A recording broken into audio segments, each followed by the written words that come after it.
દીકરી દશામાની મૂર્તિ હાથમાં લઈને ચાલતી આગળ જઈ રહી હતી અને અચાનક એક સાપ આવે છે અને દીકરીને ડંખ મારે છે।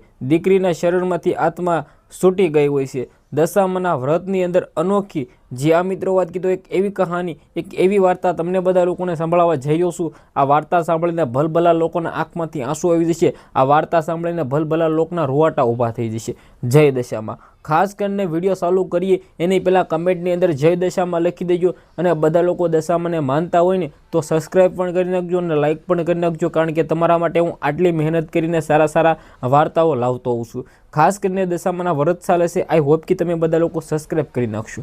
જે આ મિત્રો વાત કીધો એક એવી ઘટના તમને બધા લોકોને સંભળાવવા જઈ રહ્યો છું, એક એવી વાર્તા તમને બધા લોકોને કહેવા જઈ રહ્યો છું। શાયદ તમે મિત્રો વાત કીધો આવી વાતના સપનામાં કલ્પનામાં પણ નહીં વિચારી હોય। ખાસ કરીને મિત્રો વાત કીધો દશામાની વાર્તા અંત સુધી સાંભળતા રહેજો, કારણ કે તમને બધા લોકોને બધી જ જાણકારી જોવા મળતી રહે। ખાસ કરીને એક નોંધ કે આ કોઈ રિયલ ઘટના ઘટેલી નથી, આ એક સ્ટોરી છે, એક વાર્તા છે। આ તમને બધા લોકોને કહું કે દશામાએ આવા પણ ચમત્કારો અનેકો કરેલા છે, એટલે દશામાની આવી પણ મિત્રો વાત કીધો ઘટનાઓ, આવી પણ મિત્રો વાત કીધો ચમત્કારો કંઈક ને કંઈક કરેલા હશે। ખાસ કરીને દશામાની વાર્તા આપણે બધા લોકો ચાલુ કરીએ। જે આ મિત્રો વાત કીધો ગુજરાતનું એક નાનકડું ગામ હતું। આ ગામ હતું એ નદી કાંઠે આવેલું હતું। એક બાજુ વિશાળ નદી હતી અને એક બાજુ પહાડ હતો।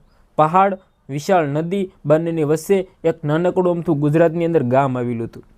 આ ગામની અંદર બધા જ લોકો પોતે મિત્રો વાત કીધો રોજી રોટી માટે ખેતરો આવે, ખેતરની અંદર જે પાક આવે એ પાકથી જે પણ તેની રોજી રોટીના પૈસા આવે એ પૈસાથી જ બધું વસ્તુ ખરીદે અને એવી રીતે આ ગામની અંદર જીવન જરૂરિયાત જે પણ મિત્રો વાત કીધો વસ્તુઓ હતી આ વસ્તુ પૂરી પડતી હતી અને આ લોકો છે મિત્રો વાત કીધો રહેતા હતા શાંતિપૂર્વક।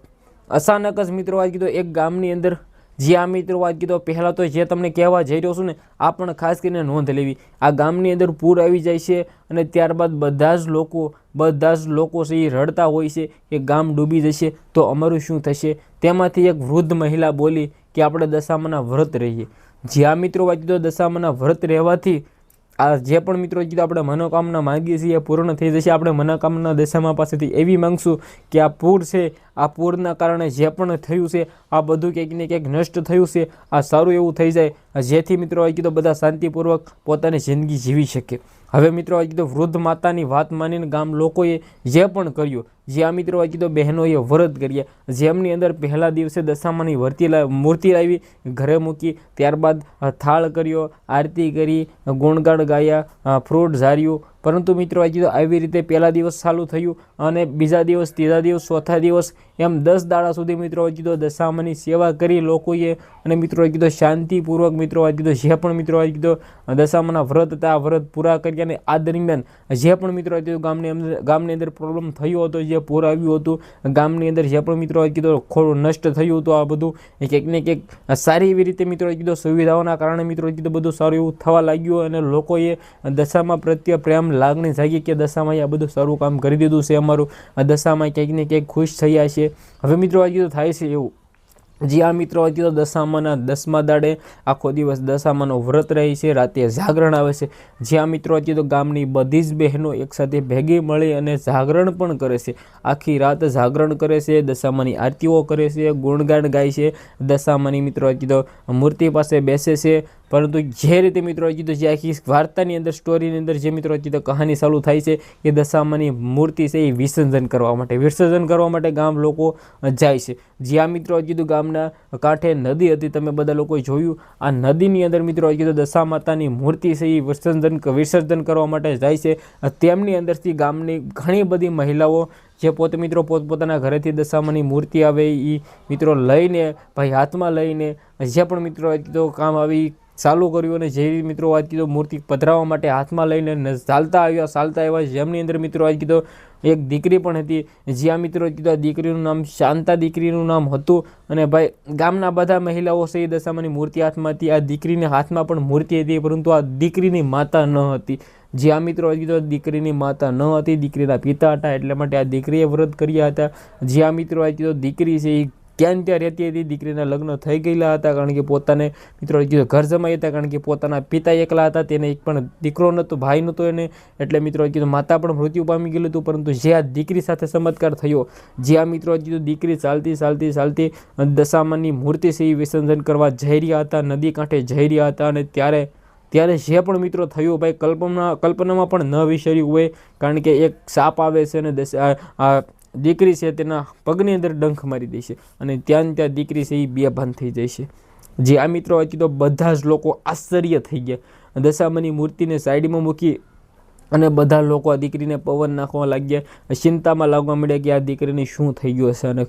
જે આ મિત્રો હતી તો જે પણ થયું હતું ક્યાંક ને ક્યાંક ખોટું થયું હતું, પરંતુ બધી જ માવલડીઓ છે એ બે હાથ જોડીને જે આ મિત્રો વાત તો રડવા લાગ્યું કે દશામાં અમે તમારા માટે આટલું કર્યું, 10 દાડા ઉપવાસ રાખ્યો, જાગરણ કરી, સાથે મિત્રો હજી તો ગુણગાન ગાયા, આરતી ગાઈ, અને છેલ્લે અમારી સાથે આવું આ પરિણામ અમારું. જે આ મિત્રો કીધું દીકરીનું મૃત્યુ થઈ ગયું હતું, દીકરીના પ્રાણ પણ ચાલ્યા ગયા હતા, પરંતુ થાય છે એવું કહેવાય છે ને કે દશામાનો સાક્ષાત ચમત્કાર. જે આ મિત્રો કીધું આવા ચમત્કારો પણ અનેકો છે.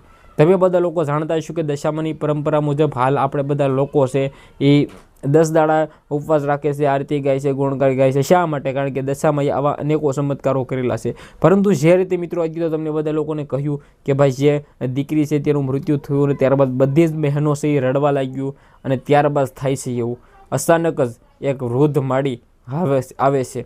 જે આ મિત્રો આજે ચાલતા ધીમે પગલાં લેતી આવે છે, અને તેને જે મિત્રો ઘૂઘરીઓ આવે છે, ઘૂઘરીનો અવાજ આવે છે, અને બધી બહેનો ચોંકી ગઈ કે આ શું થાય, શું ચાલ્યું આવે છે. ત્યારે એક બાજુ જોયું તો વૃદ્ધ માતા દેખાય, અને વૃદ્ધ માતા ત્યાં આવી અને બેસી કે શું થયું દીકરીને પાણી પાવ, દીકરીને માથા ઉપર હાથ ફેર્યો આ વૃદ્ધ મહિલાએ, અને ત્યારબાદ દીકરી છે એ જાગી.